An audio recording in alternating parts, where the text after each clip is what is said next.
Good evening, everyone. We'll call the meeting to order. Welcome everyone to the Town of Pelham's January Planning Commission meeting. I hope everybody had a good holiday. Happy New Year. Do we know if Cheryl's online? She's on. Does not appear. Does not appear to be online. Okay. I'll ask the board to review the minutes submitted. Make any additions or corrections as submitted and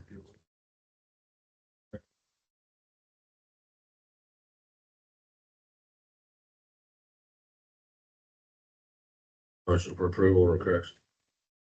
I'll second. A motion and a second to approve the minutes as submitted. All those in favor, please say aye. Aye. Those opposed? Thank you. Next order of business is election of officers for 26. The president, vice, and secretary. Nominate him for president. Okay, I have a nomination for myself for president. Do I have a second? I second. All right, a motion and a second. All those in favor, please say aye. Those opposed? Vice president?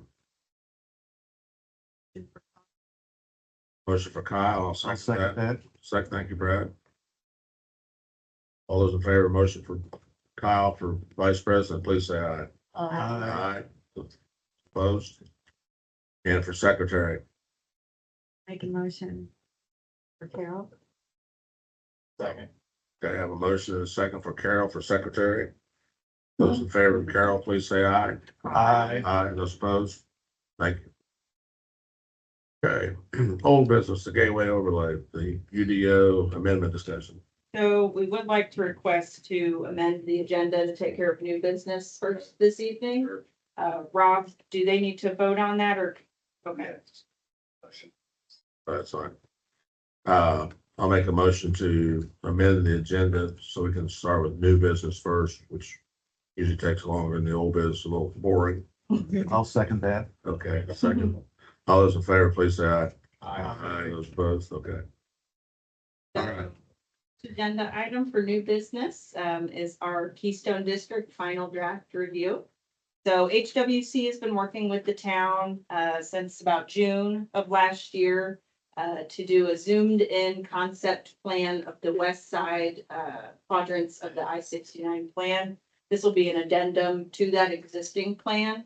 But since the Keystone area and the surrounding uses, it's really quite a big blank slate over there. Planning Commission and Town Council decided that they wanted to have kind of a better concept of what could go in over there. So Chris and his team have been working really hard with our steering committees and focus groups to put that together. So I'll turn it over to Chris for his presentation. Thank you. Thank you, Mr. President, Commission members. My name is Chris Ham. I am the Vice President of Economic Development with HWC Engineering. I'm honored to be here this evening and to have the opportunity to work on this planning process with many of you and many others in the community over the past 6 or 7 months. As was mentioned, this is an amendment to your 2021 interchange plan that was created and will become an amendment to your now freshly minted comprehensive plan, if you so choose to move it forward. The scope of the project, and you go ahead. The scope of the project and the nature of the project was to look at the existing plan and all of the existing conditions data that we've gathered as part of this and develop a, for lack of a better word, tighter focus on the area at the interchange, and more specifically, the area on the west side of the interchange, even more specifically, the area which is known as the Keystone District within that area. And while we looked at the entire area along the west side of the interchange, a greater level of detail was given in the concept planning to that area within the Keystone District itself. So for reference, you've got about 1,000 acres on the west side within the interchange plan over the Keystone District's about half of that, a little less than half of that area. So again, the purpose of this was to put the town in a position where, as you're moving forward in the future, this is less of a roadmap than it is a set of decision-making tools to help you evaluate projects when they come forward and make sure that they're in line with the vision that the town has for the area, and certainly develops the kind of character that you want at the interchange, and that's very important. As part of this process, we engaged a steering committee of local folks. Several of you were served on that committee. Thank you for your time on that. We also engaged a series of focus groups in the community that engaged a wide variety of individuals, folks, with local businesses, local realtors and development interests, business owners within the community, folks that have a distinct interest in the downtown. That was critically important for us as part of this process, because the one thing we wanted to make sure that we avoided, and we heard this loud and clear from the steering committee and the focus groups, was that the area around the interchange should serve to support the downtown, not to compete with the downtown. I think you'll find in successful communities around you that have had this kind of a circumstance, Noblesville being one specifically, when they were beginning to develop that area at exit 210, they had the exact same discussion of what happens out here can't cannibalize the core of our community. It has to support it, has to lift it up. So the approach to this was thinking of this as sort of two ends of a barbell. A strong focus central area within your downtown central business core and communities, and the interchange itself and how those relate to one another. So when we get discussing some of the themes that came out of this, we'll talk about connectivity between those two areas and complementary services between them. So you'll see those themes as we move forward. It's important to note that our direction, and really the direction of the original plan and the thought process here, was this isn't something that was expected to develop tomorrow. This was intended to be a long-term vision for this area, primarily because it was made very clear during the public engagement process that town's not in a hurry to see the interchange develop. They want something unique, special there. The original plan speaks to that. I think the folks that we've spoken to during the process certainly echoed that comment, and they're prepared to wait for it. That being said, I think if you look at 2021, Pendleton's world is a little bit different today than it was in 2021, not just coming out of the pandemic, but certainly there's been a growth dynamic in the community, and that continues to move forward. And I would say that while in 2021, the thought was this might be a 30-year planning process, it might not be 30 years anymore. I think there are certainly development interests already happening within the area, certainly residential development that's occurring inside the area that was in our study and influencing the Keystone District. And I think as you begin to see growth moving along the I-69 corridor, the next undefined interchange along that corridor is the 38 interchange in Pendleton. So that's to say that the interchange between you and Noblesville isn't an opportunity, but there's development there that sort of set a tone and set a character. It's already begun to define some of that. The next interchange up the road is you, and that growth from out of Noblesville and Fishers is just coming down the road as part of this. So you'll also find the plan speaks to things like transportation connectivity and how you begin to relate this interchange and this access to other access points along the interchange and provide networks of transportation and utilities to be able to serve those areas. We'll get into that. So we looked at the initial plan. We looked at the market analysis that was supported of that plan. Obviously, we were fortunate enough to be involved with the comprehensive plan update. So we have all that public engagement and all of that that helped serve and help form the foundation of the plan. The downtown plan obviously begins to influence this as well. So lots of existing plans and ongoing conversations help feed this, along with the engagement we had specifically as part of the plan itself. So we looked at the existing conditions, and I won't bore you with the ugly details of this, but the west side of the interchange is sort of its own watershed. It has its own topography to it, served primarily off of the Foster Branch watershed, while the Sand Creek sort of serves the other side of the interchange. You have some wetlands in the area and some other things, and all of this is to say that the area is developed. There are some areas that sort of make sense as low areas where detention might want to make sense. One of the themes that came out of this was trying to find ways to build master detention for the interchange. This is again, something that Noblesville employed at exit 210, rather than having a series of individual small ponds that have to be maintained, develop a large regional detention system for this that begins to flow this. So you get actually more development, more assessed valuation out of the development there because you're putting less of it at overall underwater. And it provides an easier system to sort of manage stormwater management for the area. So you'll see in the concept plan that that's something that was involved in there. Obviously, utilities are in place to be able to support this, and long-term transportation improvements will have to be made. But obviously, the existing districts provide for the development. One of the things we wanted to make sure of was that the plan defines to some degree the typologies of uses that you want there. So on one hand, you have land uses. The comprehensive plan speaks to this. This plan actually refines that in a little more detail down. You'll see that in the concept plans, but also the development character of it. So we asked the steering committee, we asked the focus groups to go through what we call a visual preference survey. We offered them a host of options of industrial buildings, retail buildings, office buildings. What do you like? What you don't like? Put a big X through the things you don't like, circle the things you really like, and we were able to summarize, tabulate all that data.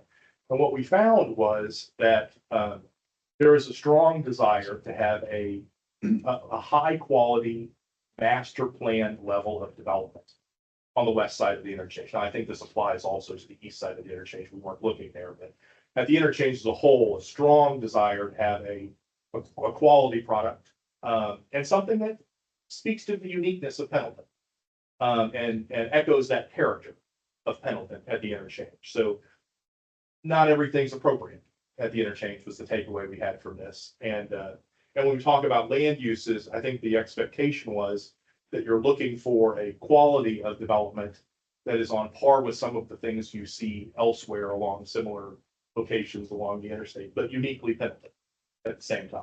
So for perspective, and we shared this with the focus groups to give you some kind of idea of order of magnitude. The area you see within the red and yellow dotted area is the study area for us that we looked at. The area in white there is the Fishers Trades District at along 116th Street interchange on I-69. And specifically, the area in red is the area where the commercial component piece of the actual Fishers Trade District is. So this area is significantly larger than the Fishers Trade District. If you flip to the next slide, give you a little more specific. The area you see in white is all of the area at the Saxony Corporate Campus, at the north side of the interchange at exit 210. The area in red is the mall itself, which fits in as a very small component of the overall development area on the west side of the interchange at the State Road 38 interchange. You've got a lot of ground here. Bottom line of this is you've got a tremendous amount of property within this area, which is going to take a long time to develop. But the key is, as you begin looking at that corridor along 38, that's going to be, and we'll see this a little bit more, that's where your non-residential uses will tend to percolate because of the access to the interchange. And then as you move further north and south, it becomes more residential in nature, and you'll see that when we get to it. From a land use classification perspective, we were fortunate to be able to adhere for the most part to the comprehensive plan land use definition. So you'll see these are consistent with the exception of one with your comprehensive plan definitions of single family residential and mixed residential uses, parks and open space. Go ahead and slide to the next piece. The one area where there's difference is this concept of regional attraction. So one of the things we heard from when we were sort of brainstorming, and if you could build anything you wanted to build, the price, time is no object. What do you think would make a really interesting user anchor for this interchange? And of course, we got when you ask that kind of question that way, you get all sorts of feedback. But the one thing that was sort of consistent was, what if there was some kind of activity here that was a true regional attraction? So a lot of discussion and conversation we had about how areas like Finch Creek and Grand Park are already influencing the area around the interchange. The Mystic Waters facility has lots of people that are actively going and playing at Grand Park, coming there and staying there already. So you're already significantly influenced by this with the Finch Creek facility and the Boone's new home built there, and then professional hockey and professional women's volleyball now being played at Fishers right down the road. This is quickly becoming a very strong area for athletics. And I think that trend is going to continue as you move up the corridor. Hotels at the interchanges to the south are constantly full of families, kids in uniforms going back and forth from places. So was the opportunity to extend that kind of use at the interchange, and we think there probably is that use. Could it be something as much as building a water park facility that becomes an entertainment destination for some of those folks that are living there, Great Wolf Lodge, if you would, or something on that altitude? We even talked about what if you built an amusement park at the interchange? You've certainly got the ground to be able to do it. I'm not sure that's at the end of the day what the final thought was there, but the bottom line is there's an opportunity to think about concert facilities, amphitheaters, just given the nature of the area, sports related activities on a large scale that might be destination oriented activities. And that's why we created a regional attraction land use conversation. And then certainly commercial, regional commercial, drawing from well beyond Pendleton into the area, local commercial serving Pendleton, certainly the neighborhoods that'll be developed around the interchange. Mixed use opportunities, institutional opportunities that will be necessary to be able to serve the growing population base of the area. And then certainly employment opportunities. Obviously, you've got a building sitting there now. We think there continues to be an opportunity for headquarters facilities as they move up the corridor to locate into this area. Advanced manufacturing opportunities that are growing along the corridor. The bottom line is you've got a clean slate, the ability to do really anything here. The hope was this gives you something with which to weigh the decisions as people come to you and say, we want to do X. One thing I can tell you is that one consistent thought from the folks that we spoke with is this needs to be thought of as a master plan development. That what you don't want is a lot of one-off 10-acre developments happening next to each other that have no thematic connectivity or relationship to one another. They're not orienting buildings in such a way, or they're vastly different architectural designs and standards. And different architecture is perfectly fine, but you want this to feel like it is a master plan development. And it's entirely possible at the end of the day that you get something that's very similar to Exit 210, where you have had a master plan developer come in and buy 400 acres of ground and develop and build the whole thing out there. It's not unreasonable to think that something like that could happen here. What you don't want to do is necessarily hamstring yourself into not being able to evaluate opportunities as they come to you. But you also want to be able to say no to things that don't fit your vision.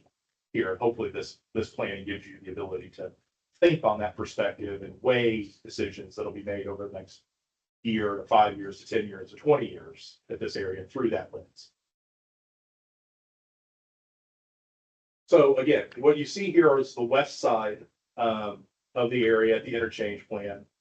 We've broken it into 4 districts just to kind of give it the ability to sort of dig in a little bit. Zone A is the one that is north of State Road 38 and the western part of the property. Zone B is its counterpart, also along State Road, the north side of State Road 28, but along the interstate. And then Zone C and D are the areas where you begin to transition from what will probably be mostly non-residential areas within areas A and B, moving forward into what will probably be more residential in nature in C and D. Now, that doesn't mean that there can't be non-residential development in C and D, and you'll see that when we talk about Zone C in a bit. But there's a point where you get so far off of the interchange, so far off the main drag, that commercial doesn't make any sense anymore. And you need something from a transitional perspective. And that will likely be something that feels like more dense residential to less dense residential as you transition out of that corridor. But again, this, we're gonna show you a concept plan. 20 years from now, you may look at this and go, man, were they wrong? That is not at all the way this development did, but we're happy with the way it ended that way, and that's the main goal out of this process. So when we look at zone A, this is the area where you get kind of that feeling of town center-ish development, walkable, retail center. We plopped in the footprint there on the north, the upper end of that of what a Great Wolf Lodge would look like if it were sitting at the interchange, to give you sort of a perspective on scale. You can begin to see how the lowland in that area begins to form where that master retention may or may not make sense as you're moving forward. And then access is controlled to State Road 28 or State Road 38, because you're gonna move traffic. And obviously, every time you build another building here, you're adding traffic. But this allows you to move that traffic back off to a more central location and create this somewhat unique pod of development inside of there, which would be mostly retail in nature, some service perhaps, and maybe a little bit of residential, you know, upstairs in some of those buildings, which has become a more popular theme in those sort of town center areas. Any questions about kind of the broad concept for lots of open space, lots of pedestrian connectivity, lots of walkability in this area? Again, not competing with downtown Pendleton, but providing an alternative at the interchange for what would probably be more of a regional draw of retail development at the interchange. Chris, with your background, experience, and years, this crystal ball question, what's your feeling on 146th Street? Do you think that Keystone will develop first, then 146th Street will come eventually? You think 146th Street is a dream? Well, you got an awful lot of Because ground. it's a long way from that west. You got an awful lot of ground to get from There's a lot of where ground, a lot of owners out there. there are. What I can tell you is that I certainly hope 146th Street comes through, because if it doesn't come through as a significant corridor, I don't know how you move traffic, you know, through this entire area. So I think long-term, 146 needs to be there. We, through the concept plan, tried to accommodate how it might theoretically tie in at some point on the south side of this, swinging back in to provide that connectivity. Obviously, the main drag north and south provides significant connectivity to the area that Anderson sort of controls and develops up there down to State Road 38, and then south from State Road 38, kind of sweeping back, as you can see on the south side, that will eventually come northbound to tie back into 146, but it almost provides a deep frontage road for a little bit to I-69, and then would eventually tie back in. If I had to put money on it, I would bet you see development activity here before the long-term construction of 146. The reason I ask that is we've had interest in that property over the last few years. Yeah. Similar to this concept, may not be exactly, it was multi-use, multi-functional things in there, and the back-breaking pieces of that was the road. From a 2-lane road to 4-lane boulevard is millions and millions of dollars. It is. And to push the developer to do that, they just turn it around. I think what you're gonna find is that it's going to be, the road will get built when the road needs to get built. What's gonna be critically important from you is that you reserve, as development happens, you reserve the right of way of that road to get constructed. Well, we talked to somebody about that, making it 2 and making the berm in the center wide enough to cut the berm down eventually and make it forward. Lots of ways you can do that. You can build sort of the eastbound lanes as east-west. You can build the inner 2 lanes and reserve the right of way from the outer 2 lanes. What you don't want to do is build infrastructure twice. Right. So you don't want to build curb and gutter and tear it out just to expand the road. I can also share with you just anecdotally, I think if Hamilton County had it all to do over again, they'd have probably bought another 100 feet of right of way or secured that as part of that road. The amount of traffic that 146th Street, especially from I-69, you know, well, I-69 to 37 bad, but from 37 back into Carmel and then eventually over, tying into I-65. The state doesn't want me to say this, but it's the outer beltway of 465. Right. And so I think I can remember when the 146th Street Bridge was built over White River, and it was the bridge to nowhere. It was two rod road, with a 4-lane bridge that was built on it, and everybody thought that was the most ridiculous thing in the world. Right. Why would the county commissioners ever build a 4-lane bridge over this thing for a 2-lane lane? I think they wish they built it 6 lanes Right. at this point. So as growing pains are gonna put you in a position where you don't wanna build a road sooner than you have to. And it's probably gonna wind up being a collaboration of public dollars, private dollars, and lots of it, because that's the way the road's gotten built the way it is now. But I think that the key is gonna be as you develop, that you make sure you maintain the right of way to be able to build it whenever it's appropriate to build it. In addition to that, if the connector road or the bypass on 465 advertising. Yeah. That's gonna be a critical. Absolutely, absolutely. Yeah, it's hard to believe, when you drive through there, you need that kind of a road, but you will need that kind of a road. Right. And my guess is at some point in time, they'll likely get under interchange between here and there on I-69. Well, that was the thought of the connector, if the, where you want to, the 465 bypass. There would be another interchange built on the bill. Yes. So, anyway, the best thing you could do as part of this is, think long-term. So as you're having these conversations with developers, they're thinking about these areas, make sure you're getting the right of way. Because it's only gonna you get to a point where it's so ridiculously expensive, it's, difficult.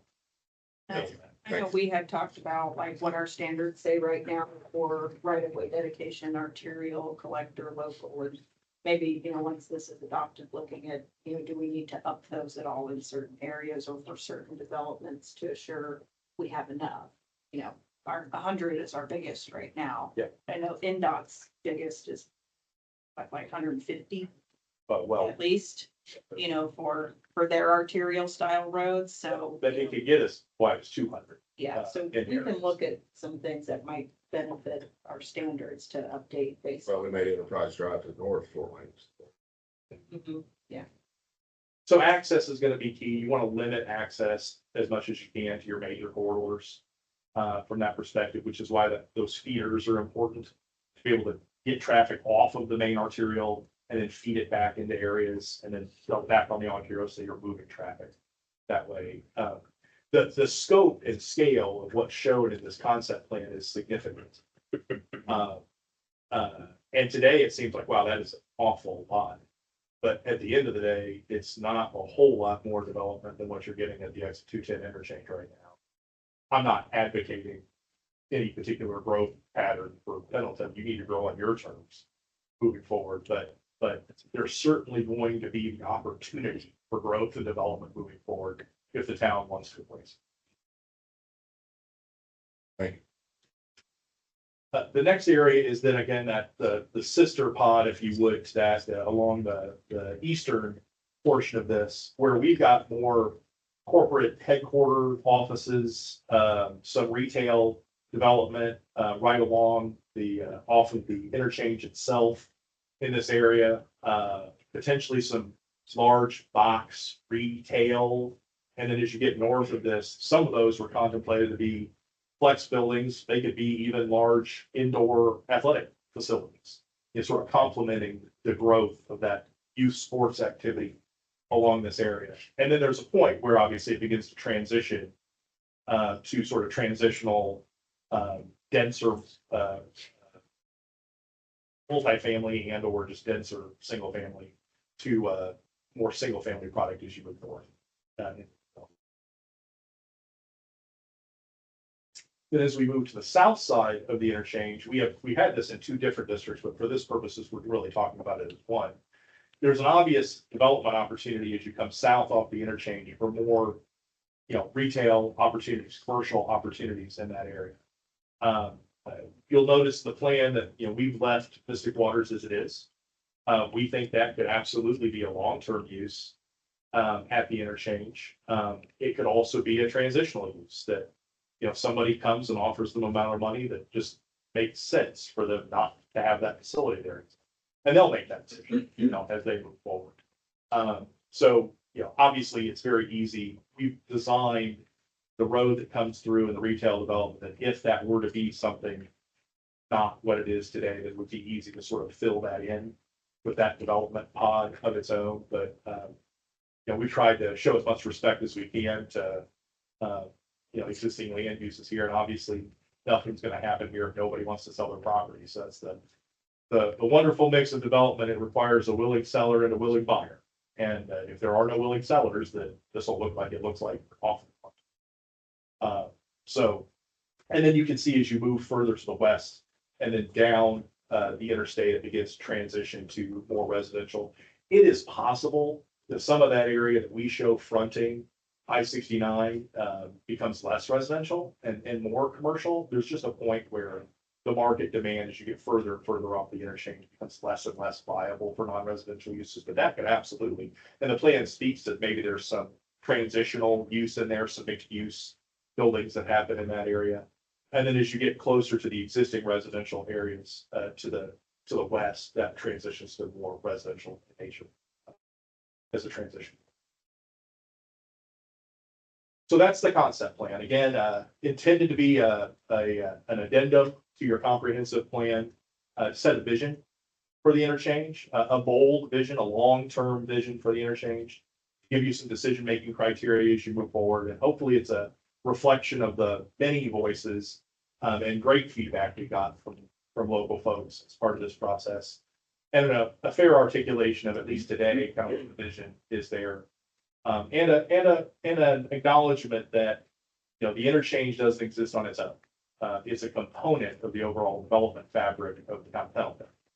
And as decisions are made as it relates to the interchange, it has to be done with the concept of what does this do to the town? In as much as what does it provide from an economic benefit to the town? So, again, we could have that completely wrong. And I'll be completely honest with you, 25 years from now, it may look very different. It'll change. But I do believe there is a strong desire for the folks that were engaged as part of this process to make sure that whatever happens there is special and unique and truly speak to the quality and nature of the town itself. We've spent a lot of time and money, different phases, different plans to get to this. So hopefully we've done our homework. Okay, I think. Thanks, Chris. Any questions? Any questions from the board? Anybody in the audience have any comments, questions on the Keystone? Dave, can you come up? Podium, please. We'll go ahead and open the public meeting now for public comment. I just have a question about the 1,000 acres. That's currently privately owned, correct? Is the town's 1,000 acres? the 1,000 acres you're talking about here developing? Is that's privately There's owned? only 70 right there on the south side. The You're gains. talking about 1,000 acres. You're talking about 1,000 acres. The entire west side. West side. So that, but that's privately owned, correct? Privately owned. So that would have to be all those people selling. Like Chris said, there's a lot of dynamics that have to happen. Somebody's got to be willing to sell it. Somebody's got to be willing to develop it. But I can tell you now, the land at the lapel is going for 70 to 90 grand. Well, it's going for 250,000 and 146. Yeah, it just keeps going through the. Yeah, And as the younger families inherit that farm ground, they're like, I know. we're out of here. Oh, you're talking about 146th Street. Where's that plan? Is that plan on running from Noblesville to Pendleton It'll somewhere? come from exit 210, Okay, basically parallel 69. You have the, go back and that one, Steph. One more maybe. I don't think we do a great job. Yeah, I'm zooming. Maybe the one on the left there. okay, See, 69 is the bottom road. okay. And then right there with that black dotted line, that would be the proposed 146th Street. Yes, thank you. That would go west. Somehow connectivity to the exit 210. It may wind up swinging a little lower. You could go north, you know, and move. But that's gonna basically try to connect to 38 somewhat like that, maybe. Eventually, Dave, it's no different than 71st Street up here. They've always wanted, that's been talking about for 15 years. Down that, Harrison, have any money? We don't have the money to do it. Takes a lot of money to do things. Oh, I don't. I get you. A lot of money.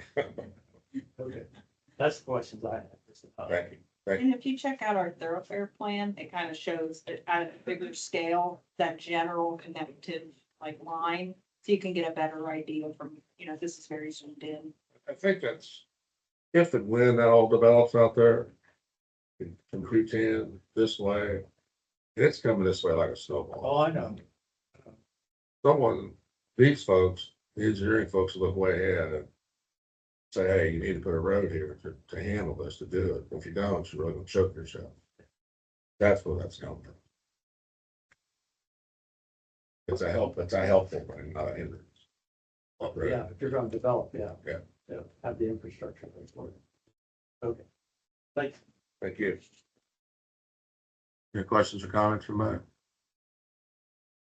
We close the public hearing. Thank you again, Chris. Thank you. We need to vote on this to approve it to send to the council, correct? Okay. There's no further questions or comments. I'll entertain a motion to accept it to approve the council. Favorable, non been on the steering committee for this, so I probably have as much knowledge about it as any, so I'm making a motion that we approve this favorable, right? favorable recommendation. I'll second that. Thank you, Carol. I have a favorable motion and a second favorable motion. All those in favor of the favorable motion, please say aye. Aye. Those opposed, thank you. Okay, that'll go on to the council next meeting tomorrow night. Doubled up. Okay, second on the agenda tonight is the proposed 21-acre rezone from small lot agriculture to single family. This is for 43 homes. Residential development for Ernest and Jeanette Height Farms through Lone Pine LLC. Brian, you are. Introduce this and then let the representative for the petition, Brian Toohey, go through his presentation. And then we'll do staff analysis, questions, comments from you guys, and then open the public hearing for public comment. So this property is located on the corner of North Pendleton Avenue and 600 South. It's approximately 21 acres, zoned small lot agriculture or A2. It's used currently as an agriculture farming field, and it is surrounded by single-family residential and agriculture uses. So any questions about location, current use, anything like that for me? Okay, all right, Brian, if you want to go ahead. We have a determined Cheryl online. Just let me know when to go to the next slide, Brian. Thank you. Yeah. Evening, Mr. President, members of the Planning Commission. My name is Brian Toohey. My address is 9294 North Meridian Street. Here with me is Matt Dunn, who's a principal at Lone Pine 2 LLC, the petitioner in this petition 2026-01. Thank you for hearing our case this evening. So the petitioner, Lone Pine LLC, is made up of Matt Dunn and his other family members. Just to introduce Matt, he's been here before and developed properties in Pendleton. He's a third generation from a third generation home building family. And this is a request to rezone this 21-acre site, as Hannah described, on the northwest corner of Pendleton Avenue and 600 South to SF3, from A2 to SF3, to allow for single family housing to be developed. The next slide, please. Thank you. The site is 21 acres. As Hannah Rose said, it's owned by Ernest and Janet Height Farms, Inc. And you can see the zoning of the site, the surrounding zoning is A1 to the north, SF1 to the northeast, SF1 over here to the southeast, SF3, which is Carrot Glen, to the south, and then RR and A2 to the west. So the proposed zoning is SF3, which is consistent, we would suggest, with the surrounding other single-family residential zonings. Next slide, please. Obviously, when the planning commission is looking at rezonings, one of the considerations you make is what does the comprehensive plan for the town call for on this site? And this is a slide or a screenshot from your comprehensive plan. Sites over here, and it calls for single-family residential development. That is the proposed development and use of this site in this petition. Next slide, please. So this is a preliminary site plan, members of the planning commission. It's not exact yet. And Mr. Pritchard mentioned that it was 43 lots. We have actually had some discussions with the staff, and it would only be 42 lots. That would allow us to meet the density requirements of the SF3. So it would be 2 lots per acre. There's about 21 acres, and there's 42 lots on this, shown in this plan. The couple of attributes of the plan would be a pathway along 600, also along Pendleton Avenue, and the homes would be set back, as you can see here, from the perimeters of the site. We would meet or exceed the standards of the development ordinance in terms of those setbacks. We would also propose to have an emergency access here, the 600 south, and extend a stub street here to the western border of the property to allow for any future connectivity. The idea would be that this development may connect with other developments, and of course, provide connectivity along Pendleton Avenue heading south into the downtown area. There's also about 8.5 acres of common area in this site plan that's shown. Again, I'm not saying this would be the exact way it would be developed, but this site plan appears to work. If you go to the next slide, and I'll elaborate a little bit on that. So in this development, this site plan that we're showing here actually has the majority of the lots would exceed the SF3 lot size standard. The SF3 calls for a minimum of 7,350 square feet on lot sizes. And in this plan that we've shown here, about 80% of these lots are larger than the minimum required. And the lots range from 7,350 square feet to about 15,700 square feet. And I've just picked a few of them out here to show you the varying sizes of lots. So here's one that meets the standards. These over here exceed the standards. And as I mentioned, 33 out of the 42 exceed the SF3 standard. If we could go to the next slide, please. Thank you, Mayor. So here's an aerial photograph of the site. And we've heard from one of our neighbors about some understandable concerns about development next to them. And I just wanted to use this to point out a tree line that exists along this site. And if Hannah, could I ask you to go back one slide now? 2. The idea would be to preserve that tree line along here. And as you can see, the lots are set back away from that tree line along here and then out near Pendleton Avenue. You go forward 2 slides every year. Thank you. So the intent here, except for diseased trees or dead trees, would be to leave this intact. And the preliminary development plan provides for that by separating those lots from that area. The next slide, please. So this slide shows the 42 lots in here, and also in trying to emphasize that tree line stays away from the backs of our lots, or maybe the better way to say it's the backs of our lots stay away from that tree line here and here.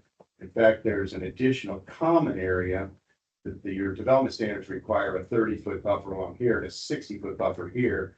This plan provides for additional common area here. So in sum, behind these lots number 1, 2, and 3, there's about a 60-foot wide area separating us from, I believe the family's name is Dylan. And then along 6, 7, and 8, there's a variable width of separation between 30 and 60 feet. But again, you can see kind of in the shadow there, that tree line here and here would stay in place through this proposed development plan. Here's the buffers around the west, the north. There's that emergency access I mentioned on here.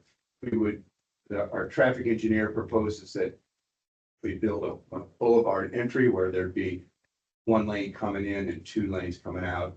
And the developers agreeable to that. Next slide, please. So these are renderings of the types of homes they would build. The homes they would plan to build here, members of the Planning Commission, would be between 1,600 square feet to about 3,000 square feet. And if we could go to the next slide too, yeah. These homes would, estimated cost would be between $375,000 to over $500,000. They have designed some of the homes down here in these two bottoms. In the event that some folks would want maybe a golf cart area in their garage, because I know that's being up here recently, I've seen a number of them around. They call these bump outs. We've applied for a variance on some lots to allow that should people want those. And we want to show you a rendering of what that might look like. Next slide, please. We engaged A&F Engineering, which is a reputable traffic engineering firm here in central Indiana. I think they may have done some work for the town over the years. And Steve Fairbach, the president, in a letter of November of this year, concluded that the number of vehicles from a 42 lot subdivision is minimal. The new trips will not adversely affect the traffic in that area and in the surrounding street system, and that the access off of Pendleton Avenue will work safely and efficiently. He made some other points too, but those are sort of the highlights. He suggested building a taper and having the access points that I mentioned on Pendleton. Next slide, please. In reviewing your ordinance, it seems to me that the Planning Commission examines elements or considerations in deciding whether a rezoning is appropriate. And it seems to me that the evidence suggests that this rezoning to SF3 meets the comprehensive plan recommendation of single family residential zoning.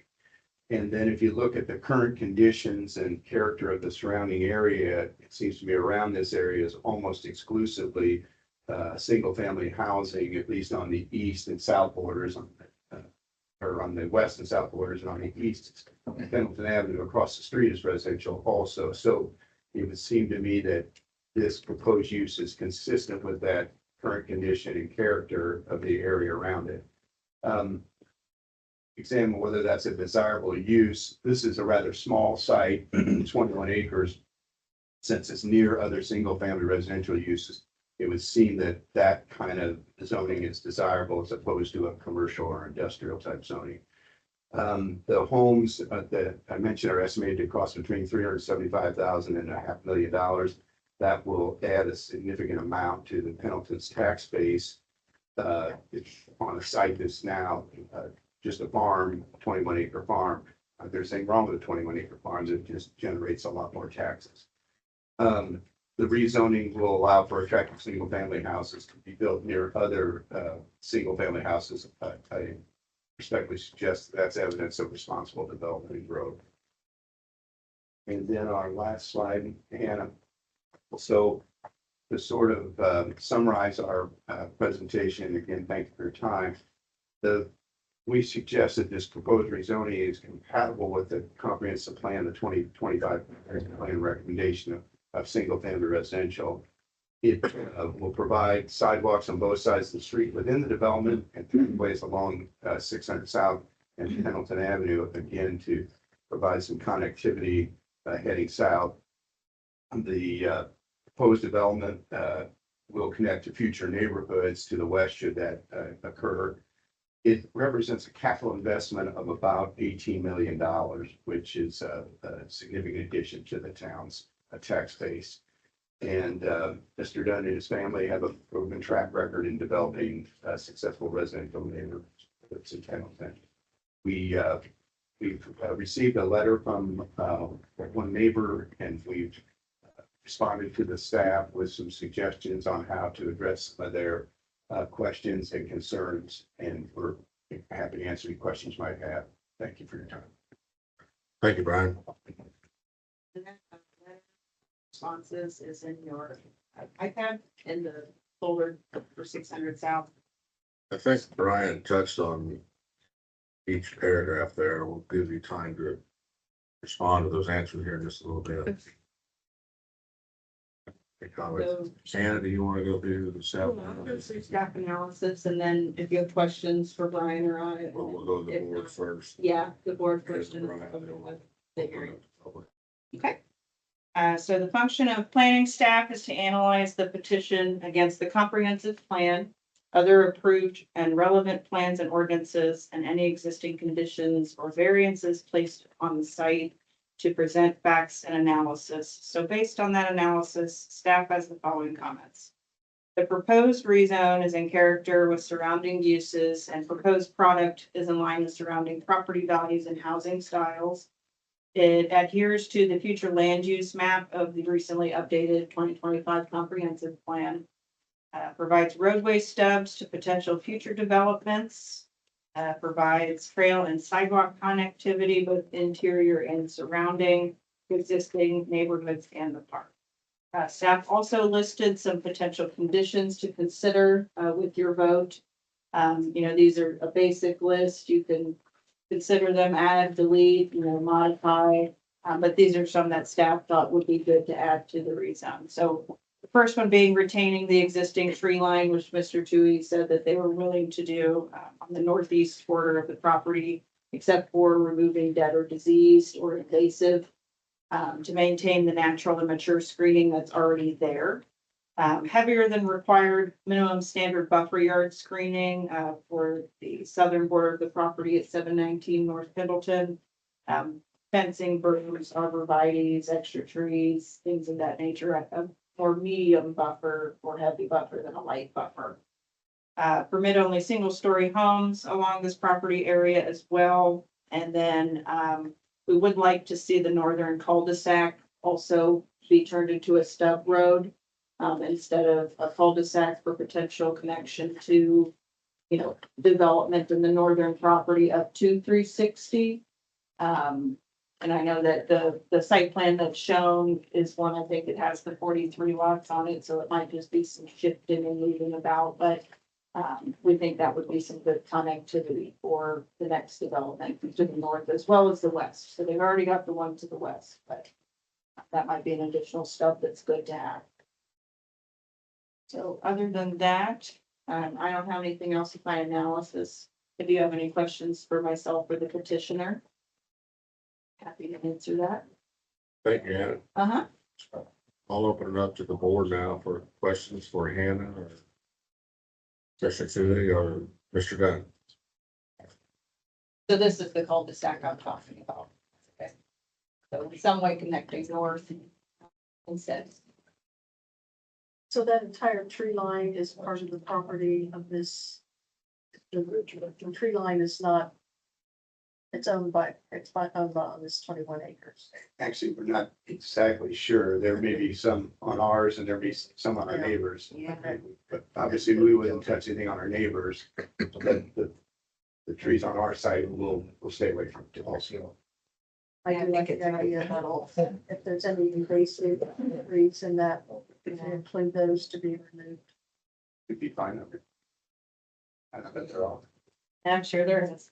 So Hopefully there's not. back a few slides which showed the buffers with the. Yeah. Please. From here. Yeah. Okay. On your site plan, what landscaping wise, what do you anticipate? What we sent to staff this afternoon after looking at our neighbor's letter was our thought was to, and address staff's comments to, our thought was along that area, the eastern area here, the ordinance requires a let's call it a table 1, level 1 buffer. We would suggest that we would agree to put a medium buffer And that buffer would consist of a 4 to 6 foot tall berm with 8 shade trees, 15 evergreen trees, and 35 shrubs per 100 feet of that area along here.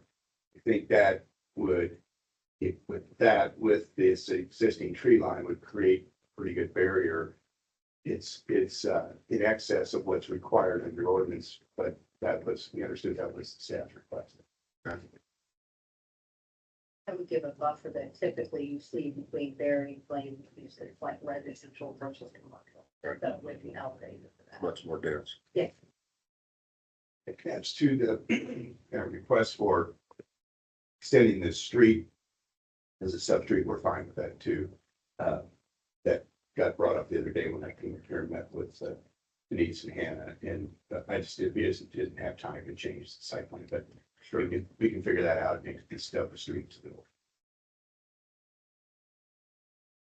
This is just kind of a general comment. I mean, 42 homes doesn't seem like a lot, but I know we have Baker's Point being developed, and we've got additional homes in the Hunsinger Farms. How many potential homes are gonna be built next year? Well, Any, They don't give us really an idea of what their, plans are. They say, I want to get this section done, but Yeah. they run into stuff. or how many we've got planned already then between Baker's and Hunsinger and So Hunsinger has about They have 170-ish left. Baker's Point, how many is in there? 198 total. total. Yeah, so they pulled about 15 permits. And then They go quick. yeah, they're going quick, and then this being 42, so. I mean, we have a potential to see a lot kind of dumped at once. I know in 22, we had a huge dump from Hunsinger Farm where they put in 60 permits at once. They've never done that since. Sometimes they do 5, sometimes they do 20, sometimes they do 1. It's a little hard to tell, but it's hard to tell. we just go by. I'm just how thinking many- about controlling the pace for. Yeah. I do believe that Hunsinger, the last section that was platted, was completely sold out by the time. Yeah, To secondary plan. Yeah. So That was Baker great. Point, section 1, is moving pretty quick too. Is what we're hearing. I believe we would not anticipate any homes this community being completed this year. They would start to come online. They may get started. I think they'd be. Good. My initial impression is pretty consistent with past developments. I don't like walled off common areas to the south there, that common area that's just behind homes. No, Area larger B. one, Yeah. yes. I guess there is a B. I think it's a waste of space. We do need the green space, but I feel like if it's common, it needs to have functionality, as I suggested in Baker's Point before. And it really stems back to some of my dislikes that were approved with Carrot Glen, when you have common areas up the corner and it's just blank space. It's just grass to mow. So when I suggested out at Baker's Point, if you have those, add a sitting area, your neighborhood people are gonna walk, and they did that. I just was out there looking at everything. And it's nice. Well, actually, other neighbors are already using the pickleball courts. Yeah. And that was a suggestion I had. Yeah. If you have space, have some things that are amenities. If you're paying $500,000, having a nice little setup in some of these spots. The other piece is leading to the pond of common area. Well, people don't really know it's common area once grass is there, aside for the HOA pays to mow it, right? So having some kind of walkway with a little Yeah. bench landing, and they did that out at Hunsinger and the newer, and that was also a suggestion. Yeah. And I think from a functionality, when people are living in that space, and using it, those things add value and quality of life, and we go back to quality of life all the time with the sidewalks, our parks, but within these new pieces that we're developing, just having grassland doesn't add to that. Now, the areas near the buffers that go out to Main Road, so the two over here, yes. They're just as they are, right? It Sure. just adds additional buffer, quite frankly. But these other pieces, I feel like can be reworked. And the initial plan, which I did not vote on, from Carrot Glen, I wasn't on the board. Did not have, well, there was long street. They added where they added that sidewalk with the Mhm. little grilling area, just things like that. And it really broke up the space and adds to, again, the quality of that area. So something, I'm just throwing out some things that we've put out before. It also lets people know that they can Yes. use it. It's not just someone's private backyard property you don't want to eat on. That's right, the big pond out at Carrot Glen, there's a strip of grass, but it's not inviting to the neighbors, like, we're allowed to walk on this land, it's not the neighbors, it's the common area out there, and it's a nice area that they could walk. Yeah. If they knew. Now, I see people out at Hunsinger walking around those ponds Mhm. because we suggested those things be added, not, the initial, but when they added the big. Crater Lake. Yes. It's huge. Yes, greater. So again, that's, when I look at this, that's what really strikes me wrong with the layout. And I've looked at all the neighborhoods that you've built around the greater Indy area. I could not tell from pictures, sometimes it's hard if you use hardy planks or if it's siding and what kind of materials. And I know we aren't getting into the minutia today on that, but I do have interest in knowing. I would assume a $500,000 house will have nicer materials, but, I still would like to know because I've seen other, even up north, there's a place in Elkhart, they're selling $750,000 homes with vinyl siding. And I can't believe they're selling, but they are, so I kind of like to know the quality of material.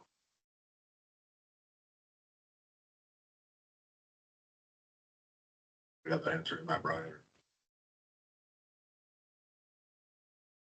Yes, we do have an answer. For the site, for the materials. Yes. Good evening. As Brian introduced, I'm Matt Dunn, on Pine 2 LLC. Address for the record is 11595 North Meridian Street, Carmel, Indiana, 46032. But since it was just brought up, I'll go ahead and address the building materials first. So our elevations have a multitude of different materials to try to create diversity with the streetscape. All of our homes, you're going to see some masonry component, whether it's a water table, brick or stone, or maybe a full brick elevation. And then we would use, I don't think we've made a commitment at this point, but we would happy to make a commitment to this hardy plank or similar type siding, prohibit vinyl siding, subdivision, the price point of this development, the character of this development warrants that. So we would be happy to make that commitment as part of the approval. To address the common area and the lack of amenities, I don't know if we can go back to the site plan. As I was listening to the comments, and I think there were some very good comments there. What I might propose is that we add a walking path from the southernmost cul-de-sac going through that buffer yard up into the common area B. In that area, you could put some sort of structure or sitting area, and then continue that path up to Street A. Then you could jog over a little bit, and you could pick up common area A right there, in that little triangular piece, and then bring that up kind of around the pond up into the north.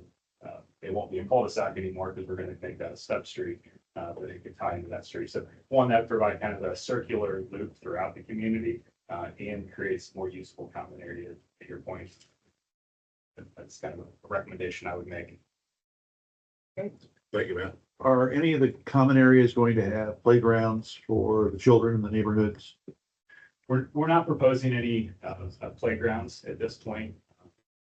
one, that we have a pretty large detention pond because of the drainage on this property. We're having to oversize the detention. So we have a lot of common area for that pond right now. Also, while we're not calling this an age targeted community, just our kind of study and competitive analysis in the marketplace kind of suggests this is going to be more of a empty nester type community, probably a high percentage of ranch homes. And we just don't know whether the playground is an amenity that is really going to be in high demand in this area. You can park nearby.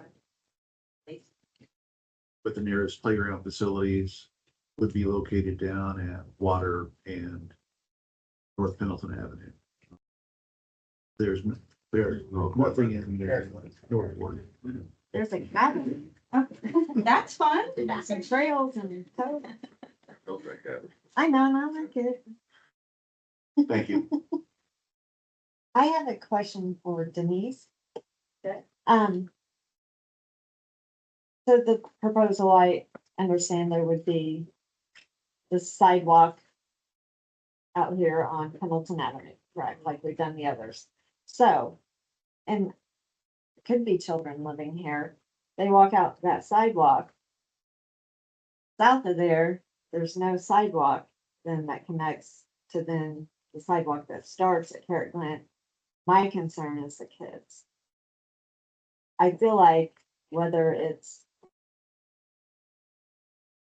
I feel like that also needs addressed, and I know it's not their proposal, but it's a safety proposal. Yeah. And as we have more kids, we're seeing those e-bikes and all kinds of stuff. Yeah.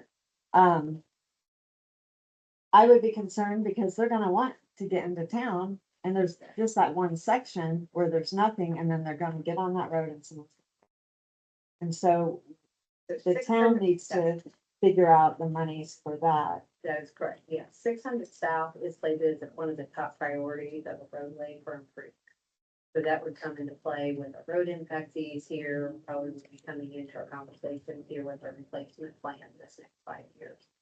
So that being a piece of that, that improvement would be on the county. That improvement as well, to make sure that those areas are connected, those pieces that hadn't been thought out and hadn't been a requirement from the past, we will have to make sure that we fulfill that missing middle connection piece. So It's got that, yeah, On it's- the yeah. corner. So they skip right on the road. yeah, Yeah. yeah. And some that are further north are, I'm already seeing that. We're working on a ADA transitional plan update that's on a sidewalk plan, so that's one of our big priorities to really work in, even in town as well, making sure that those sidewalks are safe, but then also connected into the next area. I just, Yep. time to bring it up. Definitely, yep, on our list, for sure. Appreciate that. Thank you, Jim. Anybody else? Oh, so, Brad? We're gonna open the public forum and comment now, if anybody would like to get up and comment. Yeah, I just have some questions. So, we're at the house right now. Just state your name, yeah. Oh, Kelly Dillon, 719 North Pendleton Avenue. So we're the house right next to In the corner. development in the Yeah. corner.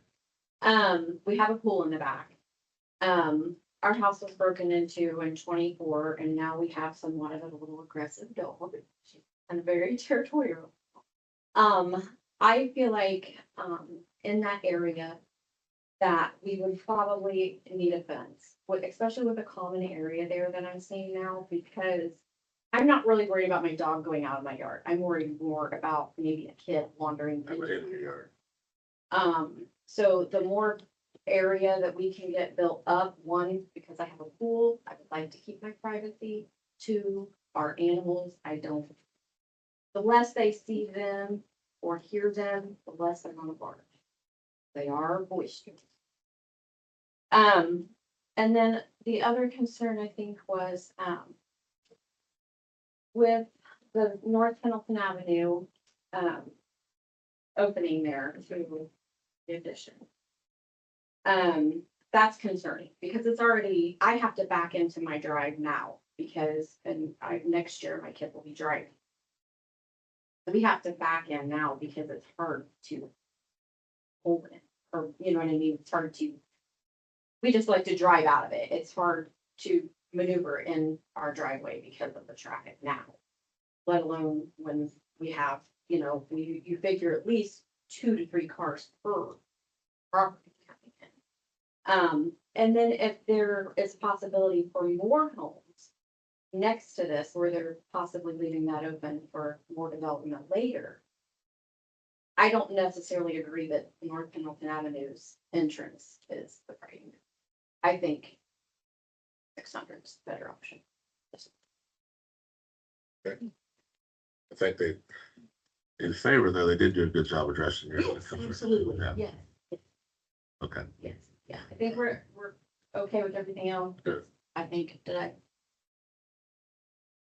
We'll take consideration. of that. okay, thank you. Thank you, Kelly. Uh-huh. Anybody else? Ma'am? Hi, my name is Alyssa Garcia. I live at 695 North Pendleton, so I'm at the corner lot of 695, North Pendleton and 600. And I guess my concern is the road 600 is a disaster, especially that stop sign. We have semi trucks constantly knocking it over and I'm pushing it back up. But that road is just really crumbling and falling apart. So I'm concerned about adding in more traffic. My other concern is with the entrance of North Pendleton and the railroad tracks. I'm afraid you're not gonna be able to get into your house. We can't. We have a hard time there. Yeah, so I don't know if you guys, I live at the corner, so I hang out and see a lot. It's backed up, the traffic is backed up past their house. So it's gonna come in back up. From the railroad. Yeah, from the railroad into your entrance exit, where it is right now. Or really close, you know what I mean? And that train runs, 10 times a day. So I think that's gonna be a little bit of an issue too. Also, my concern is the animals. When you guys put in Carrot Glen, I just moved into town and my in-laws live next door to us in 600. So their whole backyard is now housing, which I understand progress and everything. But all the birds and ducks left. And there's no more wetlands and there's no animals there. And as it is now, the deer go from the north entrance of the park and they cut across my yard and my neighbor's yard. And they go into the field and into those trees. My concern is we keep building on this side. I know it's silly, but like, where are the deer gonna go? They're just gonna be stuck on one side of the road. I know it's a little silly, but I think that it's really special in this town, our park system. And it's water pipe. I think we need to try and preserve that. And I'm sorry, I'm a little nervous. But I think that's all I have. Thank you so much. Thank you.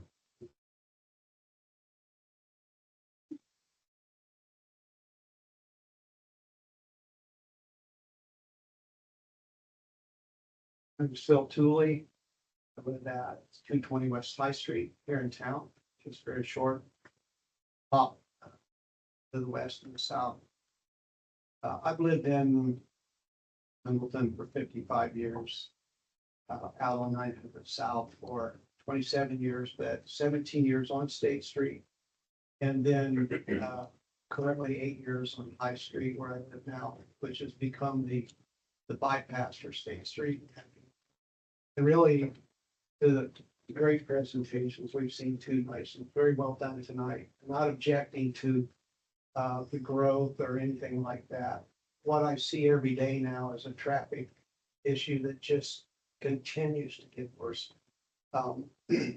As I exit my house, I generally have to go to the stoplight for the post office to get onto State Street, particularly if I want to go west. I cannot get through that intersection now if anybody's turning left in front of me because of the traffic that's coming from the north. That traffic is probably, it's worsened with Carrot Glen. I think probably Hickory Hills feeds it and places on to the east. But I heard mention that traffic was looked at, shouldn't be a problem, but it is a problem. They're just, we've talked about this for years. I was part of the State Street corridor group, maybe 10 years ago. I don't know how long it's been now. But traffic was question then has just continued to get worse. So to the board, I would say if you would consider what happens to us who live in town. I'm not alone. On that street, all my neighbors would echo the same thing. It's getting more difficult even. And I would say beyond that, even as a pedestrian, because I walk a lot. And walking across state streets, getting farther, I've been hit just about 3 times. Well, I've about been hit 3 times. The traffic coming from Hunsinger Farms has increased a lot. It generally comes down Main Street. And often at the Main Street and High Street intersection, which is a block south of the post office, it's backed up there waiting on the traffic light in the morning. I know people are in a hurry to get to work in a second, but across State Street, as you should, at a traffic light and a car turning is a problem. And so we've got that plus the increase in traffic. So all I'm saying is, I would ask the board to consider what happens. I would concur that if you have 42 houses, you have 84 cars at minimum. If you go out to Carrick Land, you'll see that cars are parked on the street out there. Was and I have room in a driveway parked cars. It's typical. So just asking to give that consideration. Well, the traffic is a huge concern here. I don't want to get a 2-hour argument about traffic, but everybody in the town boards can't fix it. Nowhere with the building of Auxiliary Road, we turned into Noblesville as far as traffic. Only one way to get to Noblesville, that's Highway 32. Right. Now everybody's coming down 38 off the interstate, all going out 38 and 36 to go home, and they're coming north of 67. They all go north on 67 if they're all living out that way, because it's hard to live a $400,000 or $500,000 house. They're living that way. Nothing wrong with $500,000 houses because they're selling like hotcakes. Because Carrick Glen started out at under 2 or under 3. And they sold upwards over 4 if it was done. And now we're over 5, and they're still selling. We don't have to fix traffic. It's going to get worse. There's more people that are living up here and working down there. We have nowhere to go. We got a prison down here, we got a railroad track, we got an interstate, we got a creek. And we got a school system. And that you can't get keeps- around either for them. If we build a road around the north bypass, then you might as well just stay on the interstate and get off 22. Go on that one. If you'll, that's the second busiest intersection in the county. It's Starbank, already down there, the entire county. And it's gonna get where all these people are going to work, they're living that way. For an Anderson. We don't know what the answer is. Can't move, they just keep going, driving. Appreciate your comments. Yeah. I might add, I'm not angry, I just look like. I feel your pain. I can't get out my street. Sometimes I gotta cut around and go this way. But that. Thank you. Anybody else, sir? I wasn't planning on speaking tonight. My name is Trip Paul. I live in, Paul for the, Pines Deerfield. I've been here for about 15, 20 years. I live at 316 Dogwood Drive. And I was part of the town and the committee, that actually worked on Carrick Glen when they came in. And they made a lot of concessions. The housing that is in there is fine, but it is a lot. You're adding a lot more traffic. And again, your guys' presentation was fantastic. I mean, the proposals are fine. They're half-acre lots, third to half-acre lots. That's consistent with everything else around here. But I share everybody else's pain. Pendleton Avenue, and this is for you guys. This isn't for them. We need to start thinking about how we're going to get the traffic that's going to come into this section. And it's only 42 houses, but everybody stated it's at least 82 cars, 84 cars. So we really need to think about how we're going to get the people in and out of that off of Pendleton Avenue. The proposal for 600 is great, but I don't know if that's really going to work either unless we transitionalize Pendleton Avenue onto 600 with larger lanes, and everybody hates roundabouts. I grew up in Carmel. I love them. But you know, we really need to think about that. We also need to start thinking about the speed limit along that road. Yeah. Because it doesn't transition to 30 until you're actually past, you're actually coming into. Graveyard. Yes, Yeah. it's actually a little bit north of there. So it's 40 all the way down to just south of 600. So we, as a town, might want to look at that and figure out what we can do to lower the speed limit along there. And I would also highly suggest that if we are going to come off of Pendleton Avenue, that we have, and I think that they said this, but we really need turn lanes in. And we need, you know, not only south, but all the north. Like they did for Kerry Glen, they made a turn lane into and out of that. I think that helped out quite a bit. But those are the things that I'm really concerned about. The other thing I'd really be concerned about is I want to, we actually had to create pond owner associations for our pond that's in our section. It's not a homeowner association. We have only 11 of us. But the pond is a humongous concern to me because I have firsthand knowledge of it. We really need to think about how we're designing these ponds and making sure that we're adhering to whatever our regulations are. I know in Kerry Glen, we came up with a safety shelf. We also had on the east side because of the homeowners, and then also along that pond that we actually requested, and they granted a fence, and it was a farm fence with I think black wire mesh on one side. Right.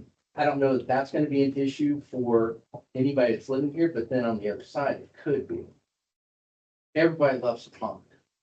Everybody. I have people coming onto my private property to get to the pond that doesn't belong to anybody but the 11 homeowners. Still watch kids around. Yeah, and it's a liability, and that's something that whoever goes in this neighborhood, they're really gonna have to think about, because that side of the pond, I mean, that's at least a $2 to $3 million liability policy for the homeowner association. That's future. But I want to make sure that we're also, for future sake too, we need to make sure that we're able to get in there and dredge that pond. And there has to be some access. If that cul-de-sac turns into a connector, hopefully there's enough room for heavy machinery to get in there. We're talking 10, 15, maybe 20 years from now where that pond has to be dredged. So those are things that I see right off, but I think that's fantastic. If you guys are gonna be doing to, you know, empty nesters, I'd love to live there. Be great. So, one other thing I want to make sure of is that I know that we had problems or have problems with utilities on 600. And specifically, I'm talking about high-speed internet.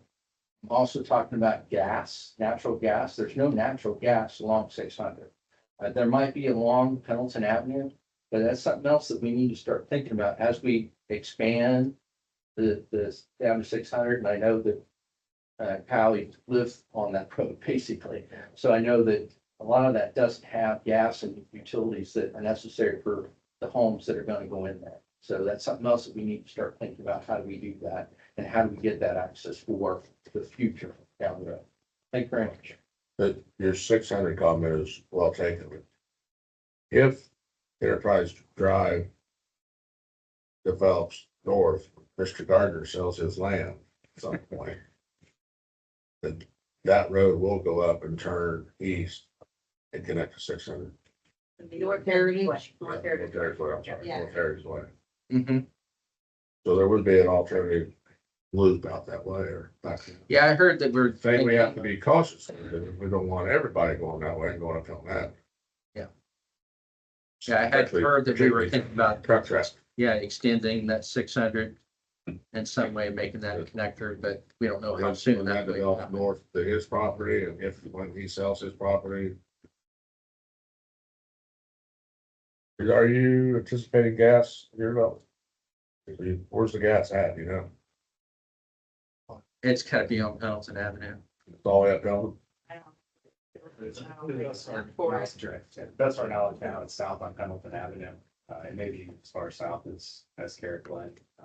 We're not far enough in the process to know exactly how they'll be routed. Yeah, we'll partner. But you're gonna run gas. We'll work with the gas company. Yeah, all our houses would be gas furnace, gas water heaters. So we definitely want natural gas. And hopefully then we'll bring that service further north to other residents. Thank you. As far as the cable and internet, I know that AT&T ran high optic fiber for Carrot Glen. I don't think the rest of us got it, but, They went all the way up North Pendleton. Did they get up there? Yeah. They're currently wired the whole town, Frontier, they're right That's there. right here. Frontier is. So there is high speed, Mr. Palmer, just not in our neighborhood. Yeah, well, and it's not along 600 either. There isn't any Yeah. high speed along that. We had the corridor. old failing copper. Yeah. Replaced parts of it. My name is Mary Kay Thomas, and I live at 3603 West 600 South. And this is a proposed rezoning, is that correct? From agriculture to residential. Um, I would oppose that. We've lived here 25 years. We liked our little country life. Kirk Glen has gone in right behind us. We live across from that 60-foot buffer on the south side. Is our home. I feel like more green space, more natural areas are something that we should be looking at prioritizing. As Alyssa said, the natural wildlife that we have here is quite extensive and stuff. I mean, it used to be, we had, when it would rain, it would overflow on that field where Carrot Glen is at, where it's supposed to be a marsh area. They had hundreds of geese on that water whenever it would overflow, whenever it would flood. There's nothing but weeds now. So that's very disappointing to me. As the gentleman who presented earlier, he said that there's athletic and hotels and plenty of shopping in nearby areas, and there's going to be coming this way. I don't know why it has to come right into Pendleton. A lot of us have moved here because of the town feel as being small town. We like the environment as far as the park area, the nature. That's what draws us all here, I believe, Fall Creek. And we like the smaller school system. These homes that are coming in, they're not, as the gentleman said, similar to what's currently in the area. If you look at the homes in that area there, they are not this far away from one another. There's acreage to these homes. And I'm not opposed to growth, but everything is to a very bare minimum. There's a 30-foot buffer, a 60-foot buffer. You're not taking into consideration that there's an easement as well. So they're already into that easement before that buffer even starts. Well, they're already into the easement and the buffer has started far before that. So there should be a 60 plus the 50, in my opinion, if not more. I would prefer to see homes that are similar to what are out there already with the acreage. I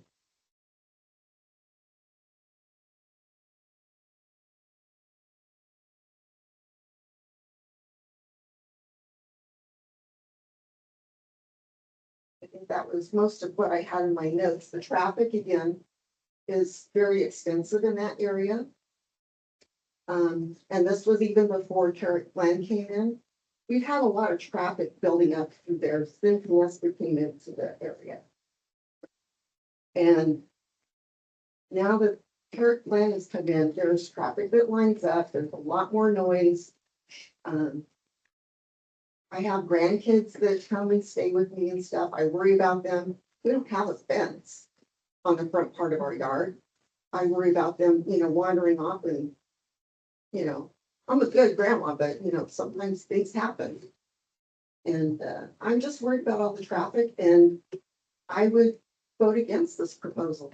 So I think Pendleton should focus more on our quality of life versus the number of homes in an acreage. in my opinion. And, thank you for speaking. Thank you.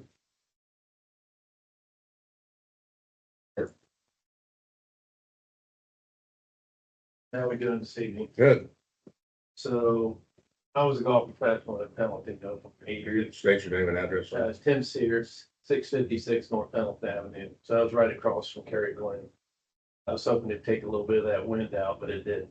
It's still coming big time since they built that. But the only thing I'm concerned about is the traffic, of course. I mean, are we gonna resurface Pendleton Avenue? I don't know. There's lots of cracks in it and everything. Also, it's just that,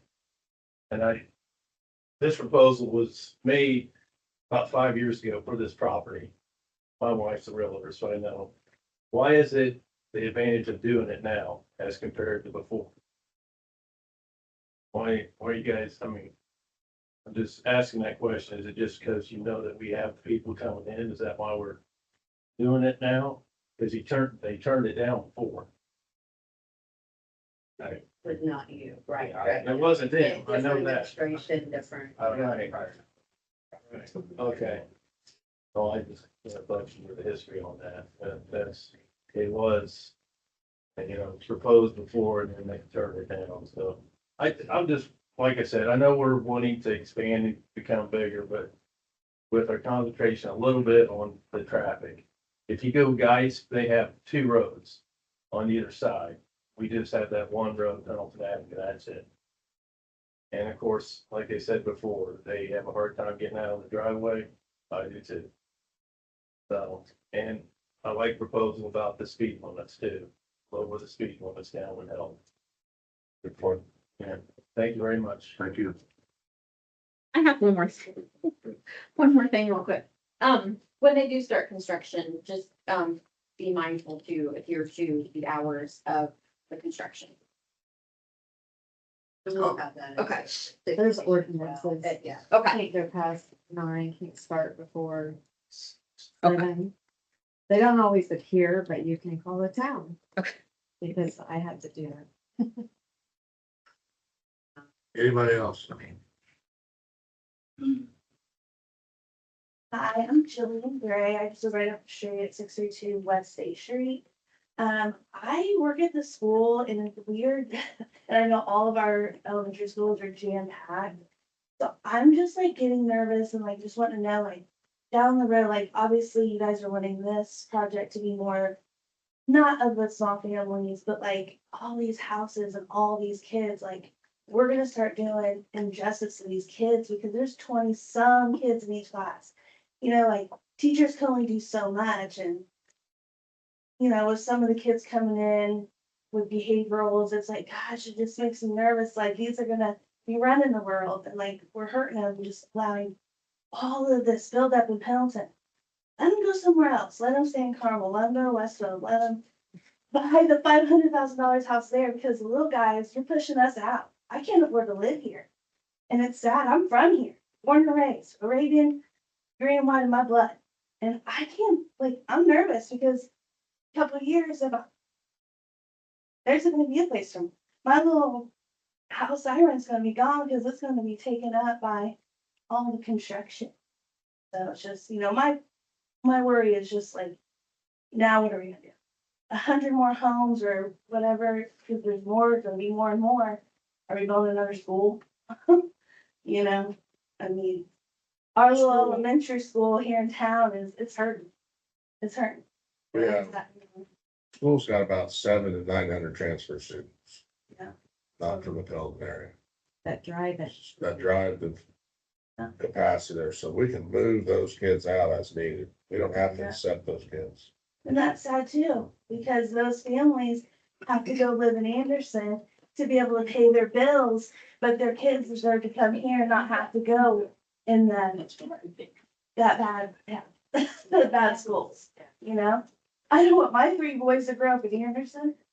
And am I gonna have to do that because I can't afford to live in Pendleton? I can't afford a $500,000 home?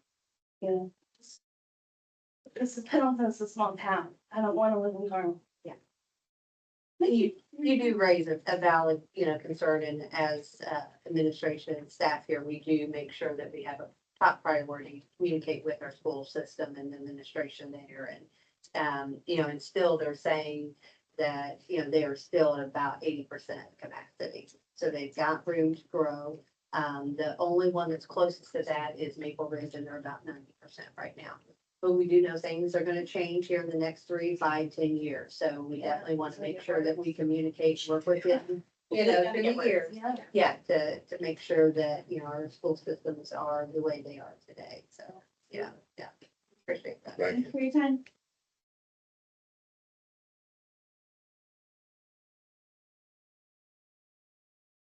Dave Butler, 207 East Madison. You know, everybody's talking about traffic. We all know that's the biggest concern. My concern, not only that, when do we stop? Because I mean, if you try to move in this town between 7:30 and 8:30 or 9 o'clock in the morning, you can't. I don't even know how fire trucks and stuff, you know. Have you looked In the down same 30 way? have you looked down 36 or North Pendleton Avenue in the morning? Yeah. They're all coming this way. But I know Once that, again, you'll and I never know, stop. and I know there's nothing we do about You'll that. but never we stop. can do. Put a gate up. We can do something about the expansion within our limits. I mean, just like this has got connected, because the next field behind that's gonna get developed. And then the next and next and next, like you said, these young kids don't wanna farm it, they're selling the land, and I get it. I get the economical part of it. But at some point, you're just gonna choke the town off. There won't be any room there, you won't be able, we'll have to walk and ride our bikes. Yeah, God, we can walk from wherever we need to get, because you won't be able to drive a car through it. And I realize you got people coming from Henry County in, you got Madison County going through. I get all that, but we're just adding to it. And I just don't know when where's the stuff, the breaking, where's the stopping point? We got a lot of farming, you're talking about 1,000 acres out there to be developed in the next 20 years. Look at exit 210. That was a bean field 25 years ago. And like you said, we can't put a 4-lane road in. Through Penn. Any way you go, it's gonna choke down to 2 lanes. Try making a left turn on a main street off 38. Traffic's backed up from the interstate all the way to that stoplight every day. And we just keep building more and more. And I understand all that progress. People want to live here, but pretty soon they may not want to live here, but they won't be able to move. So I just think everybody needs to look at that. You know, I know, and this is, I think that's a nice development, you know, empty nesters and stuff, we don't have a lot of that. But it still adds 84 cars, the next neighborhood's gonna add another 84, it just keeps going and going and going. And we live right on Madison Avenue, that's the drop off for the kids at the elementary. And I swear I need to get a liquor license, because put a beer and wine stand out there, I can get rich. All the people that go by my house every year.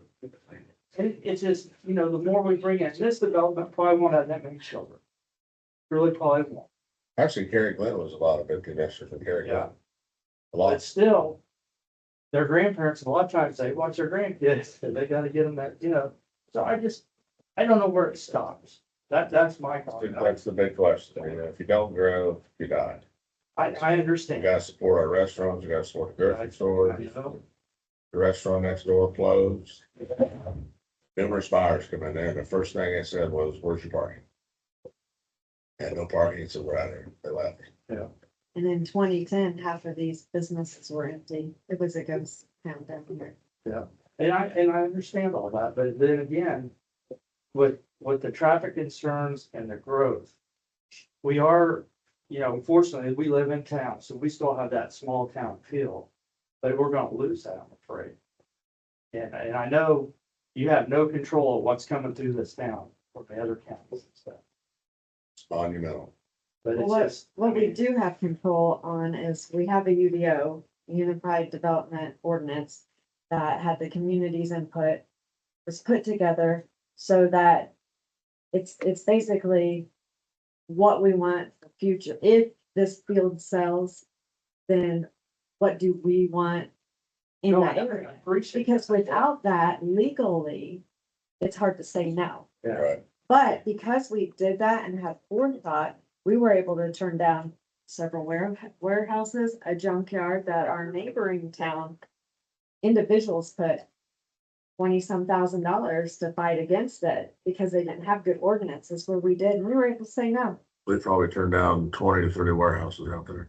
Oh, I don't doubt that bit. And so That that's where, guy from Texas come up wanted to build 400,000 square Well, I feet. know they want to put that junkyard or wrecking yard where they disassemble the cars. but there are things we've said no to. No, And because we planned with these ordinances, so it's, we can't flat out say no legally. No, you can't sell your land as a farmer. But what we can do is guide as best as we can. And some people don't like that because it's guiding it too much, so you'll have opponents to that saying that, but for us, it's about planning, it is about quality of life. We have discussions on roadways, bike paths. But again, you can't put the cart before the horse, the money has to be there, the development, and you can't just flat out say no to a farmer who's selling. I know. And again, we've said no a lot. We've had other You big know, developments. everybody's concern here is all about just getting in and out. We just turned one down for, the whole entire Keystone area. And I, all you have to do, we were talking earlier, it used to be, when I was young, I could drive from Castle, grew up out north by Highland. And I could drive that corridor down 69, you never see anything but cows or a tractor. I mean, that's what it was all farm stuff. Now look at, and I realize it's all coming to us. Yeah. And the cost to live, the fishers and stuff has drove everybody. You don't want to go south, it's a traffic jam. So I get all that. It's just that. And I know you guys can't say, you can't tell a farmer he can't sell. But it just seems to be overwhelming to everybody. The amount, if we can say no to some. We try. I mean, I know it, I think too, if you look at all the documents that we updated in 2021 that the town had never had before, gives us a much better position in the driver's seat to be able to reject things, to be able to require certain things. And one really important one that we haven't had or not been updated in a very long time was a thoroughfare plan. So that shows, if we're gonna add 400 more units here, and developments growing north or south or east, what kind of roadways do we need to be able to handle that traffic without, killing the downtown? And so there's a lot of new road constructions in that document.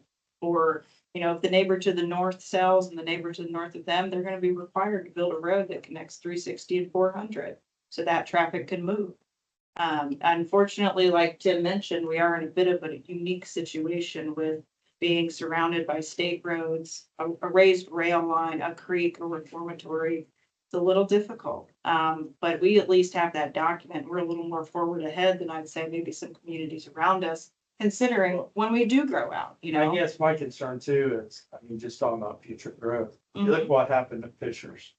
Yeah, There's a car lot and a couple of strip malls left there that were originally Fishers. It's been tore down, Yeah, I know. multi-story units. I hate to see our downtown get razor. So they can put a wider road. I don't think that would ever happen. Yeah, who ever thought Fishers would look like this? Fastest growing city in the United States, Yeah. 90,000 people, now it used to be 2,000 Yeah. people. So I just, I appreciate all you do, really. And I love your development, I do, I just wish it wasn't here.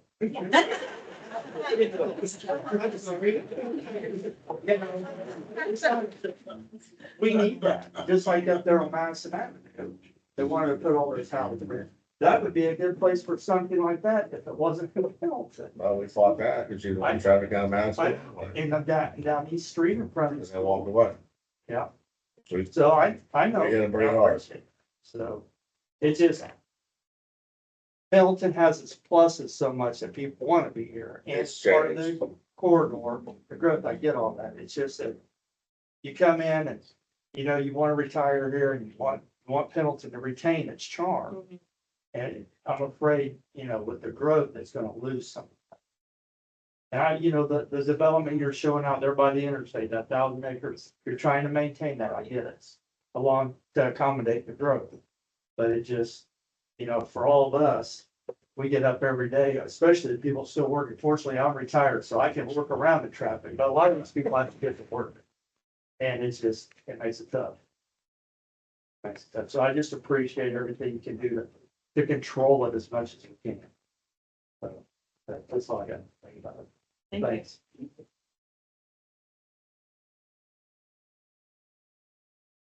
Last one. Last but not least, my 6115 South, 425 West. I want to ask for you, the board, are you requiring an impact fee for the homes? Yes. How much? It's 10,000, right, 10,000. And is that total with the park? That is not with. That's just the road. Yeah, You have the park. $3,854 for the park. $3,854 for a single family for the park impact fee, They're probably about 21,000 per home fees and impact including all fees. system development, electric and water. Baker's Point permits are about 21,000. So who pays that? The developer? The developer. Okay. That's what I was hoping. And then last in all central India, so. Okay. Max, that's the impact fee of the town, impact fee of the park, building permit, inspection permits, water tap fee, sewer tap fee.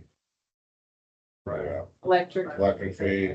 Okay, when they put in Eric Glenn. Might have been involved in that a little bit. Quite a bit. They talked about the impact on 600 South. And when they started the construction there, that road got tore up. Kyle knows. It was, you know, they had a lot of heavy equipment going up and down that road. They're gonna have the same thing with this one. No doubt. Who's gonna take care of that road? Are they gonna help with that? In Carrick Glen, they said they would take care of the turn in and the extra lanes, stuff like that, which they did partly. Well, if we move the entrance on 600, they'll do it. Get the math out of it.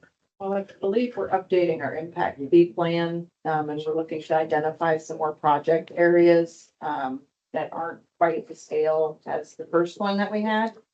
Denise, correct me if I'm wrong, this is one of those roads that is looking for a full reconstruction. Yeah. When? It's a whole other bag of apples. So We've got a. within 5 years, right, is usually, So we are in the midst of that replacement plan being under development right now. So here this next week, we're gonna be having our second steering committee meeting. So we're a little early on it, but we do feel like it's gonna fast track, probably April or May. We will have that road impact fee plan presented to plan commission. Then for consideration to get approval from town council, and then it will hold for 6 months by the nature of the statute. And then Widen the road. well, it's certainly not compliant now, so it would be widened to our minimum standards. Like, it's on down there, it's like 2 8-foot lanes right now. yeah, it's, Well, our minimum is 13 feet wide when it's on our local, so it would be at least that, but if it's a collector, it would be even larger. it needs a lot of work. Yeah, no, absolutely. Bob? One more question.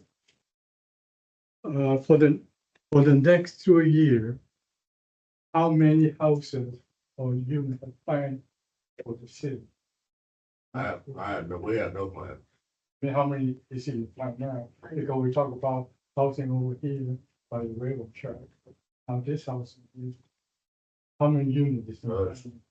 200 at Baker's Point, there's 42, 242. Rest of Clinton Center Farms, 100, 50. 150, so there's 400 All the houses. on the books, currently on the books. If this, Next 2 if years, this gets approved. the next 3 years on the 400 houses. Okay. There's roughly 2,000 to 3,000 in Eagles.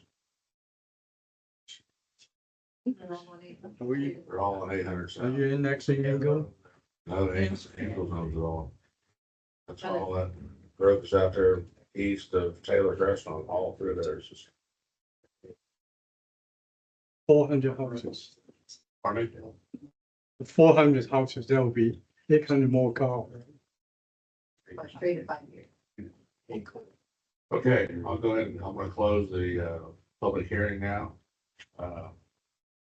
One question with board after. Brian, and Matt, I think there's some questions there. I know, Brian, you took some notes. Yes, sir. The ones I wanted to go back over was, obviously, we'll probably continue this till February for you. Then, one was the, roundabout stuff to the north. Also, that's cul-de-sac. The common area, possibly is pavilion, playground, benches, public use area there.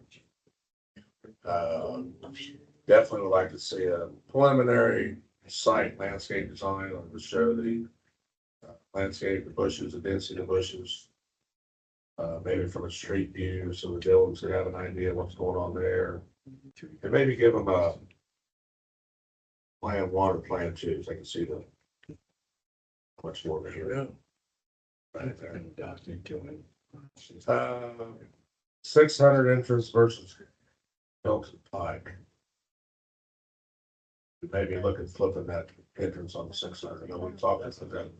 Aren't you gonna have the same issue that you're gonna have a T intersection on the Pendleton Avenue for everyone to get out? Well, they just, everybody complain about it coming off Hill. I would say it's our access management more to be on I it. know. Yeah. Everybody complained about coming out Hill. I just don't want it. We don't complain about coming out 600, so we think that would be. We have semis and dump trucks turning around our driveway daily. They need to put a gate up on the 69 bridge. They're all coming out of Nestle and or what's that, NTA or NT.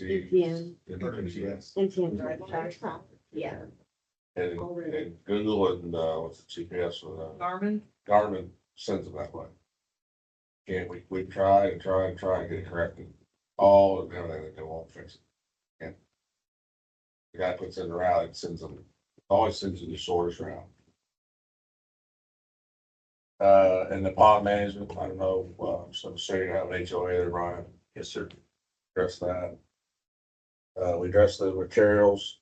Matt, you comment on the Hardy plank. Of course, I think that's all I had. XLD cell on the entrance. Let's show that. I will, I appreciate you answering the Dylan's questions there. Did a good job on that, I think. Appease them, hopefully. We still like to see a fence if possible. Yeah, I think on that fence, what we, especially if you're gonna continue this till February, maybe we come up with an allowance for the Dillons to install the fence on their property for the width of these 3 lots, and say these 3 lots in here, which would be the lots closest to them. We'd prefer not to put a fence in that tree line or around that tree line.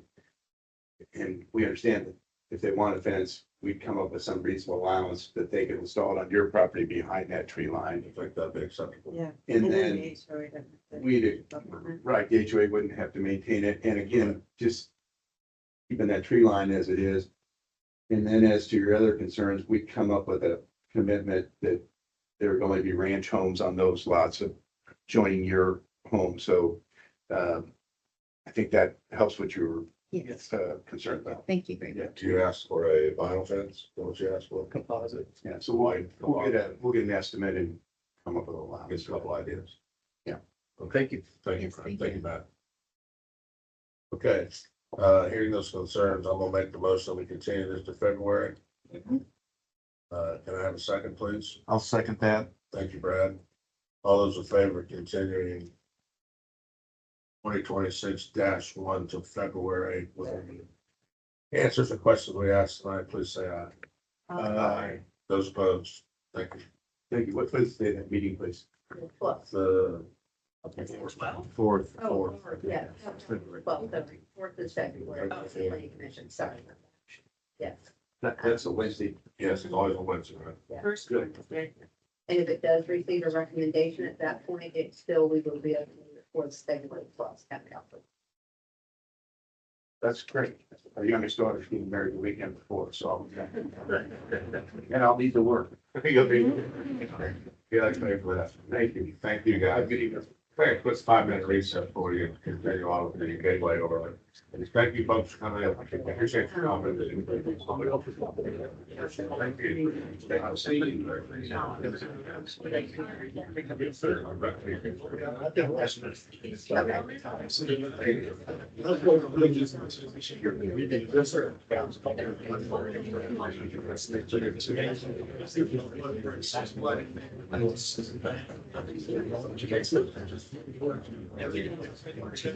Thank you.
There we go, right on your knees.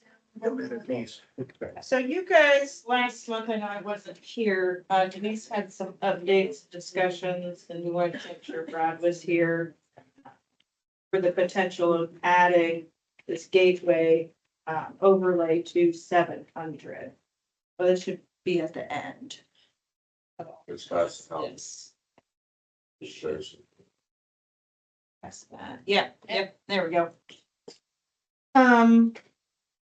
So did she go over this with you, like all these bullet points and whatnot? Cause I'm still kind of catching up too, but it sounds like the discussion we had kind of boiled down to on our new land use plan, maybe just extending that gateway corridor overlay to where the housing would begin, because it doesn't apply to housing at all. Regardless of how the 146th Street extension goes north, south, swerves around, what have you. But that particular section, did you do a rough measurement of how many, half mile it might be? So from the From 13. 146th Street, so from 13, there's about a mile. Oh, that's about a mile, okay. Yeah, there are, up to the residential, there's about 5 parcels that would be added into the Gateway Corridor overlay that is existing now. Okay. There's about 240 acres that it would be left to, that are undeveloped now, that could be subject to those new standards. So, Here, yeah, we'll go to so- land use map, so we can kind of visualize that a little bit better. So instead, we had originally proposed over, like all the way over and down, wherever that ended up, but having it just be where these potential growth areas are for the commercial industrial uses instead. that could potentially just kind of line up with the update to the comprehensive plan, being consistent with the commercial development there. We've got heavy business and then kind of more of that local or that general business there. So yeah, we had talked about this a little bit in the fall. We met on this at the December meeting. We came back, we took a little bit deeper dive into that. Brad, you were one of the instrumental individuals that wanted this to be discussed and taken a look at for some further consideration. So we had some information as staff that we came back and we presented to the board here. But with you being out, we wanted to make sure that we had this conversation with all of us together and kind of run through, some of the highlights. I don't know if you've had a chance to kind of look at it. We don't have to go through, every single thing that we've already kind of discussed. But since then, some of the main things that we kind of looked at was that in our thoroughfare plan here this past year, we did upgrade the 700 South to a secondary arterial road classification. And so that does fall within the Gateway Corridor overlay standards for those zones. So the interstate zone and then also those highway zones. So, that would, naturally fall into that with that update, looking at the development to the west. So in Hamilton County, we do have that 1,100 acres there that is soon to develop here, probably in the next 7 to 10 years. They expect it to be 20% built out here in the next 3 years. So that is that Gateway or Gatewood Lakes that sits between 156th Street, 146th Street, Oleo Road, and Cynthia Ann Road. So all in all, from that point to State Road 13, you're looking at about 2 miles away. Into our jurisdictional boundaries, then you're looking at about an additional mile into that 800 south there. 700. On 700, but 800 south, Oh, then, okay. yes, yeah. There are 4 jurisdictional boundaries that kind of meet up there at 1300 and 700. We've got us here, for the town of Pendleton on that southeast, and on the north, east and northwest, we've got LaPel. Then across the road on 13, we've got one large lot that is the town of Ingalls, and then we have the county then on the other end. So yeah, there is that large master plan area that is just right in line kind of with the event center there with Fishers and Noblesville area. Noblesville has recently taken ownership, purchased that land and looking at doing a mass development there. So we don't know as far as timing, how quickly that's going to come down 146th Street. But in some of our discussions, you know, that area could be a potential additional gateway into our community. So if that is something that your board would like to and feel that this is time, we are open, you know, to updating the UDO, which would be that appendix for the gateway, to kind of expand that in that area. But we also did look as well, Stephanie, if you want to go up to take a look at one of the maps here, the one that talks about the gateway corridor. You'll see that that shaded area, that is already along I-69. You'll see that 600 feet off of the interstate on both sides that do already apply to the standards. And then it actually kind of veers up here and it touches the very southern part of that first property that is at the corner of 713. But being that it does cover part, as administration, we can require 100% compliance with those standards. So it would automatically apply to that first lot, the part of that lot, as well as in that green, lighter green area. We've got the Weber concrete plant there. Those have already kind of developed, and it's, you know, set a little bit of a tone there. We do, as the Gateway Corridor overlay, we do want to make sure that the development is consistent in those corridor areas. So then that way that if we do apply, there might be some uses that would be allowed in that area now, some architectural standards that would be allowed that would not be if we do adopt this. But, you know, we just wanted to let you all talk about it, kind of, you know, ask us questions, give your thoughts, and we will, you know, proceed in the way that you would like for us to, you know, handle it. I'm still not sure. Are you just saying that that blue line is the only section that we would be talking about? That Yeah, Yes, you- anything past it, I mean, in It's general, all this residential. area would be residential, which the gateway does not apply to. and then of that, most of the property is already at least partially in the gateway anyway. No, just the very first property that sits along the corner of 700 South. 700 South and 13. This is the only one right now that actually would fall under here. Is this piece, which would be there's about 13 acres in this dark heavy business parcel, which is Indy Boat. So about half of their parcel is undeveloped. And so once that's developed, they would fall under the Gateway Corridor Overlay Districts. Anything to the east of that would not be required to meet those additional standards if they do sell and develop at this time. So.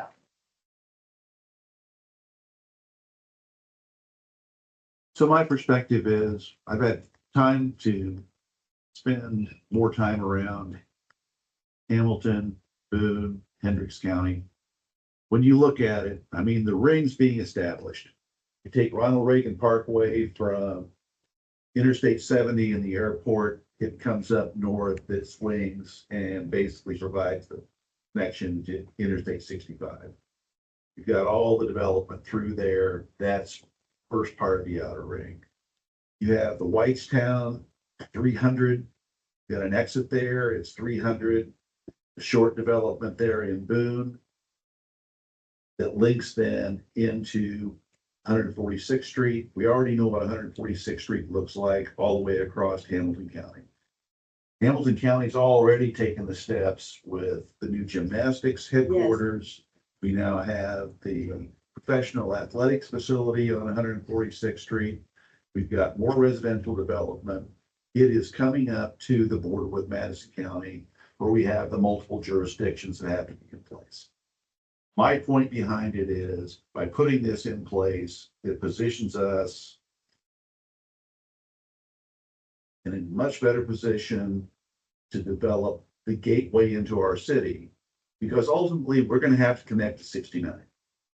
Traffic is going to connect to 69 either for the event centers and the Keystone development area, or for just general connectivity, commuting, retail traffic. And we've got 13 in there, we've got 69, we've got access then to either 38 or 36. It just fundamentally makes sense to me that we put that in place to protect one of the major gateways, if we're gonna make it a regional attraction. And we're trying to pull suburban traffic into the new retail development areas, or entertainment areas, or athletic areas. The residential traffic flow. You want the gateway into the community to be attractive. Yeah, We've already seen what it'll be unattractive gateways do in other municipalities. And, you know, unless we swing it all the way up to 38. I mean, the 146th Street extension is gonna be our key to link into Hamilton County.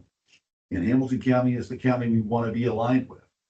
I mean, we've already talked that, you know, those are the suburban people with the disposable income that we would want to attract here, whether it be for youth soccer facilities, a new complex, an amphitheater, a Great Wolf Lodge. You know, it's families staying in our community that want to access back into Noblesville, into Hamilton County, into Westfield, into Grant Park, without potentially popping all the way down to the interstate.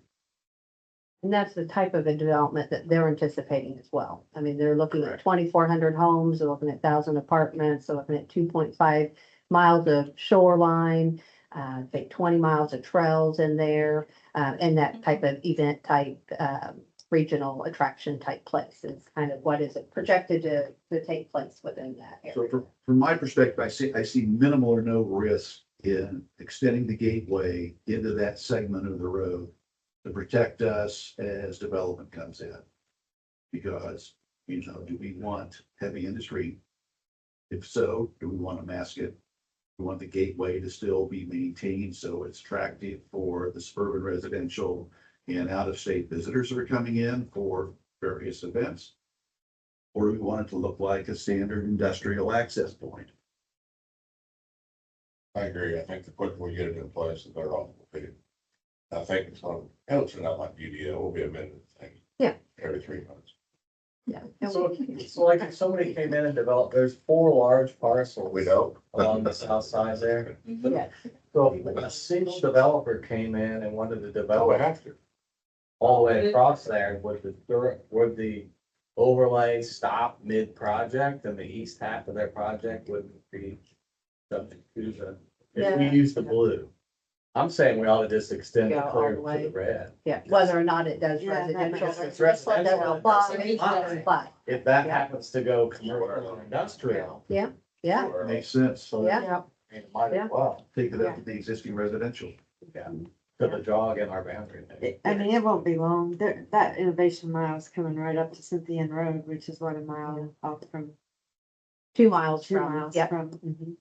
And then if there, that's where the USA Gymnastics gonna be. And as that develops, there'll be, Everyone from this side of the community is gonna want to take 146th Street into yes. Cause they don't, exit 210. if you can Hamilton Town avoid the Center, interstate, yeah. the professional athlete We'll facility. be around 70 mile an hour on 146th Street. That's a good point, Kyle, because those are large parcels, and they're, these two here are like Somebody 80 swoops acres in and each, does it and then all. 40, Yeah. and then 40, yeah. Yeah. Good point. So the description that we've got, I can fine tune it. I don't think it specifically states where it starts and stops, but I'll make sure it goes all the way to. What is You'll that? just adjust the hatching, right? Yeah, Through the hatches. it goes to 670. Yeah.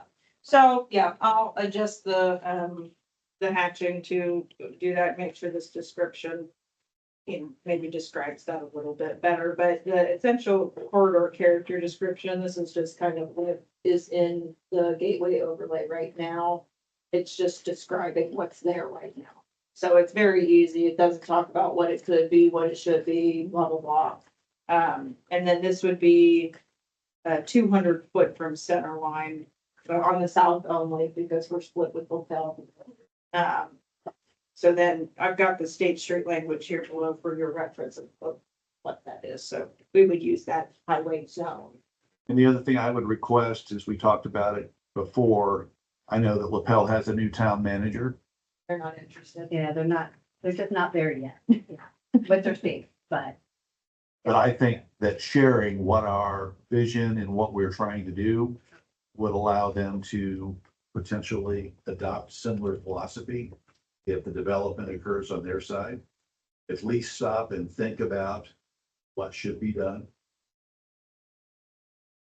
I think they'll get there. They're just, Copy ours. yeah. Well, I would hope a cut and paste would be pretty easy for them. Yeah. That'd be excellent. It's a pretty easy document to get through, not beating my own horn here. but- So we look at this next month and this final, You want to do the final write-up summary and then, Yeah. yep, And changes on the we'll make areas. Yeah. changes on the map. Okay. Yeah. Business it was. Any more questions or comments? Dr. Wild? Mr. Gardner? As I say something. They lasted. That's They fine. lasted. Whole meeting. It's a long one. Hey, we gotta keep an eye on you. In line. Anything else tonight? No, we're getting close on our site plans for VP and the subway, strip retail. Excuse me, centers for both of those, leaf spraying, daycares, chugging right along. I'll probably be getting the COO here soon. Anything else I'm missing? Those are kind of our three right Well, now. that'll be probably the spring and then. And we had a meeting with Ace today, to talk about their concept plan there in the PUD. That is going to be different because it is PUD zoning, so. But you know that. It's very old PUD zoning, so, but they've been more than willing to work with us on things that maybe they can modernize from our new code. They've been very easy to work with, so. Dirk's moving at the hotel. Yeah, they're setting up that whole site, but not like the hotel. Just some Earth utility. moving, yeah. Any update on the walking path connectivity, jogging around through the new bridge crossing the creek? Oh, the business park trail? Yes. Yeah, we're moving on that. That one preliminary engineering won't be done until 28th. Or 27. 27, yeah. 2027. Yep, but, we're through our biggest hurdle, which is, the Clomar Lomar, because there are different standards for bridge install now. It used to be you could, affect the rise of the water by a certain very small percentage. Now it's a no rise. So engineering that is much more difficult, but we've gotten a preliminary blessing of our engineers' plan of attack on that. So now they can really start, burning the gasoline on it. But it's still the table. But yeah, other than that. Anything from you guys? Any hot goss? Meeting in here. All right.